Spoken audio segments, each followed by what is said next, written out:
Kerala Blasters താരങ്ങളായ Rahul K പിയും Bryce മിറാണ്ടയും ബ്ലാസ്റ്റേഴ്സിന്റെ ആദ്യ മത്സരങ്ങളിൽ കളിക്കാനുണ്ടാവില്ല.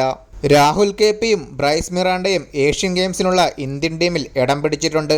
അതിനാൽ ISLന്റെ തുടക്കത്തിൽ ഇരുവരും കേരള ബ്ലാസ്റ്റേഴ്സിനൊപ്പം ഉണ്ടാവില്ല. സെപ്റ്റംബർ 19 ഏഷ്യൻ ഗെയിംസിന്റെ ഫുട്ബോൾ മത്സരങ്ങൾ ആരംഭിക്കുക. ചൈനയിലെ ഹാങ്ഷോയിൽ വെച്ചാണ് ഏഷ്യൻ ഗെയിംസ് നടക്കുന്നത്. സുനിൽ ഛേത്രിയാണ് ഏഷ്യൻ ഗെയിംസിനുള്ള ഇന്ത്യൻ ടീമിന്റെ ക്യാപ്റ്റൻ. എന്നാൽ പല ക്ലബ്ബുകളും ഏഷ്യൻ ഗെയിംസ് കളിക്കാൻ അവരുടെ താരങ്ങളെ വിട്ടു നൽകിയിട്ടില്ല. സെപ്റ്റംബർ 21 ആരംഭിക്കുന്ന ISL സീസണിലെ ആദ്യ മത്സരത്തിൽ കേരള ബ്ലാസ്റ്റേഴ്സ് ബംഗളൂരു FCയെ നേരിടും. ബ്ലാസ്റ്റേഴ്സിന്റെ രണ്ടാം മത്സരം ഒക്ടോബർ 1 ജംഷഡ്പൂർ FCക്കെതിരെയാണ്.